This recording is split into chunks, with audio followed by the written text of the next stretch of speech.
নমস্কার বন্ধুরা, আজকে চাণক্যের কিছু গুরুত্বপূর্ণ নীতি আপনাদের সামনে তুলে ধরব।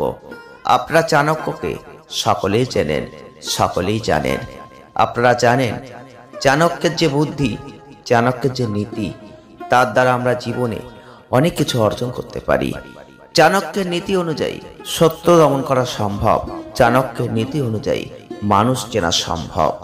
আজকে তেমনই কিছু গুরুত্বপূর্ণ নীতির কথা আপনাদের সামনে তুলে ধরব। আপনারা দেখছেন BD teaching and motivation official YouTube channel. যদি আমাদের ভিডিওগুলো ভালো লাগে লাইক করবেন, শেয়ার করবেন, চ্যানেলটিকে সাবস্ক্রাইব করবেন। প্রথমেই বলবো, চাণক্য নীতিতে তিনি শত্রু দমন সম্পর্কে এমন কিছু নীতি দিয়ে গেছেন, এমন কিছু কথা বলেছেন যেগুলো আপনাদের জেনে রাখা প্রয়োজন।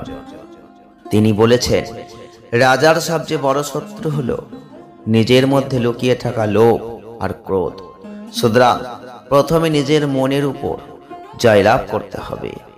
চাণক্য নীতিতে তিনি বলেছেন, শত্রুদের মধ্যে বিভেদ সৃষ্টি করে তাদের মধ্যে দ্বন্দ্ব বিরোধ জাগিয়ে তুলতে হবে। এতে করে তারা পারস্পরিকভাবে দ্বন্দ্বে জড়িয়ে পড়বে এবং দুর্বল হয়ে পড়বে। চাণক্য নীতিতে তিনি বলেছেন, শত্রুপক্ষের দুর্বলতা এবং সামরিক প্রস্তুতি সম্পর্কে তথ্য সংগ্রহ করতে হবে এবং সেই দুর্বলতাকে কাজে লাগাতে হবে। যুদ্ধের সময় শত্রুপক্ষকে সর্বাত্মক ধ্বংস বা প্রাণী মারা যাবে না, বরং সমঝোতা এবং শান্তি প্রতিষ্ঠার চেষ্টা করতে হবে। তিনি বলেছেন, শত্রুপক্ষকে নিরস্ত্র করতে হবে, কিন্তু পূর্ণভাবে ধ্বংস করা উচিত নয়, বরং তাদের ক্ষমা করে বন্ধুত্বের হাত বাড়াতে হবে। চাণক্য নীতিতে তিনি বলেছিলেন যে শত্রুপক্ষের প্রতি কঠোর হওয়ার চেয়ে বরং সমঝোতার শান্তি প্রতিষ্ঠার দিকে ঝুঁকে পড়া উচিত। এই চাণক্য নীতিতে তিনি বলেছেন, কিছু মানুষ চিনবেন কিভাবে, মানুষ চেনার উপায় সম্পর্কেও তিনি কিছু পরামর্শ দিয়েছেন।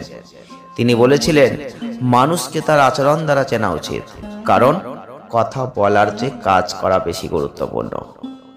মানুষের স্বভাব, মনোভাব, আচরণ লক্ষ্য করে তার ব্যাপারে ধারণা করে তোলা উচিত।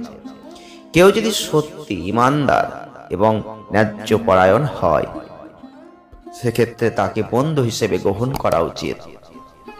কারো কাছে যদি অসাধারণ ক্ষমতা ও প্রভাব থাকে, সেক্ষেত্রে সতর্ক থাকা দরকার।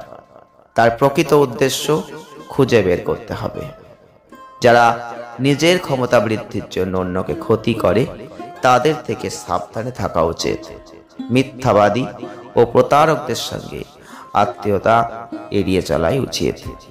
এইভাবেই যদি একজন মানুষকে আপনি চেনার কৌশল তৈরি করে এগিয়ে যেতে পারেন, হয়তো আপনি সঠিকভাবে তার আচরণ দিয়েই সঠিকভাবে তাকে চিনতে পারবেন। আজকের ভিডিওটি কতটা ভালো লাগলো আপনারা কমেন্টের মাধ্যমে জানাবেন। যদি ভালো লাগে লাইক করবেন। এরকম ভিডিও আপনি চাইছেন কিনা অবশ্যই জানাতে ভুলবেন না। সকলে ভালো থাকুন, সুস্থ থাকুন, আনন্দে থাকুন।